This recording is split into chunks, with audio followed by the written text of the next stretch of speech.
कि रामायण महाभारत देश में हुई ही नहीं। ये तो पुष्यमित्र शुंग ने 10 राजाओं की वंशावली मौर्य वंश को खत्म करके, उसके दरबार में लेखक था, लड़की की शादी राजा से करके सेनापति का खिताब लिया, सेना अपनी पर ली और राजा कत्ल कर दिया और वहां से अयोध्या आके बसाई 184 ईसा पूर्व, यानी 2200 साल पहले अयोध्या बसी। किस किस वंश ने उस पर राज करा? शुंग वंश ने स्टार्ट किया, अयोध्या बसाई थी शुंग वंश ने, और उसके बाद चाहे कुषाण वंश है, चाहे गुप्त वंश है, चाहे पाल वंश है, जितने भी वंशों ने राज किया उसका हिस्ट्री में वर्णन है।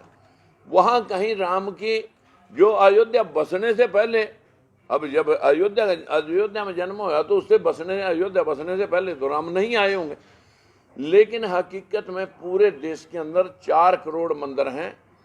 देश के अंदर वर्ल्ड लेवल की 4 यूनिवर्सिटियां हैं नहीं।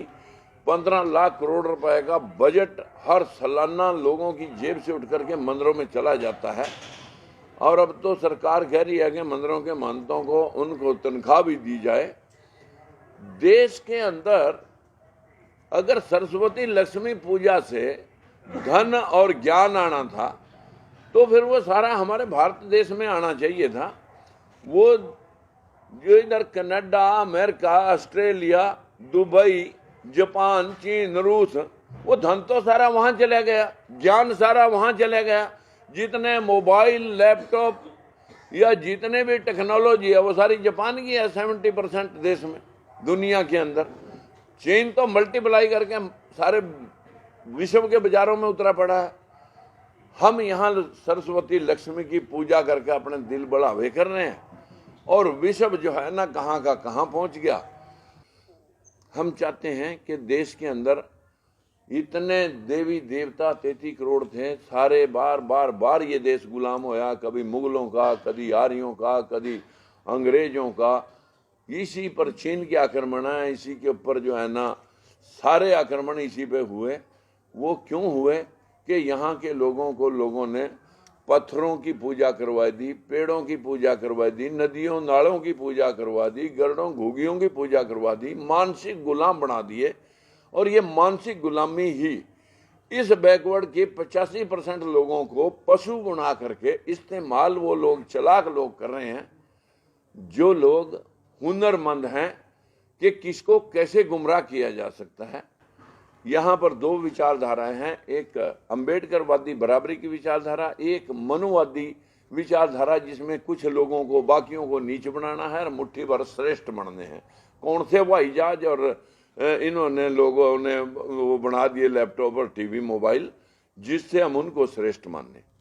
सुप्रीम कोर्ट में 9 सितंबर 1976 को ललई सिंह यादव की किताब का इलाहाबाद हाई कोर्ट ने उसको सही मानना था, जिसमें उसने कहा था कि अगर सूरज को कोई खा सकता है, मैल से बच्चे बन सकते हैं, 10 सिरों वाला आदमी हो सकता है, आदमी की गर्दन के ऊपर हाथी की गर्दन लग सकती है, तो आज क्यों नहीं?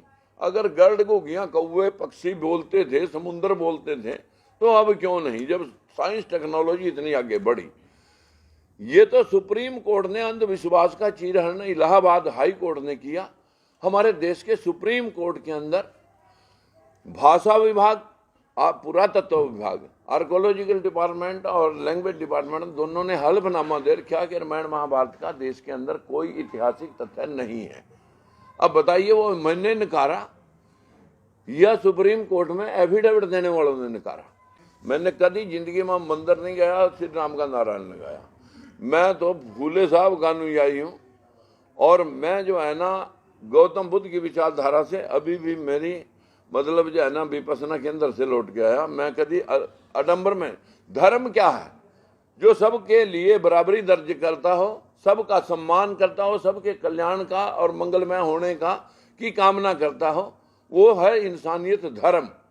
जो गौतम बुद्ध ने दुनिया को पंचशील दी, विश्व के 80 मुल्कों में आज गौतम बुद्ध को माना जाता है। हमारे देश का प्रधानमंत्री जाता है, मैं बुद्ध की धरती से आया हूं, वहां राम श्याम की धरती क्यों नहीं कहता?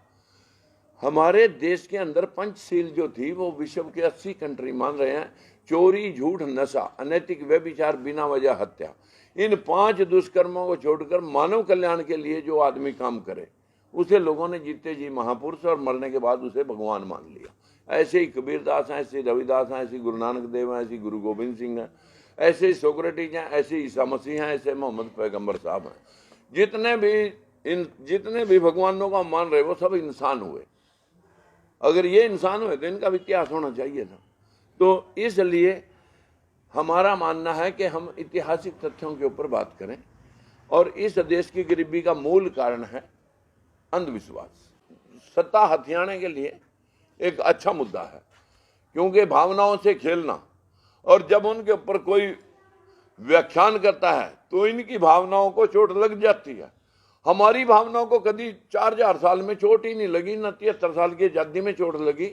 ढोल गवार शूद्र पशु नारी सकल ताड़ना के अधिकारी, कि जैसे ढोल को पीट के काम लिया जाता है वैसे ही शूद्र को, नारी को, पशु को पीट के काम लिया जा सकता है। What is that.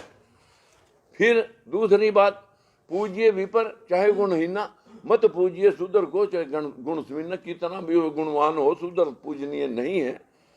सिर्फ पूजनीय वो है जो ब्राह्मण कुल में पैदा हो गया, चाहे कितना भी मतलब गुणहीन क्यों ना हो।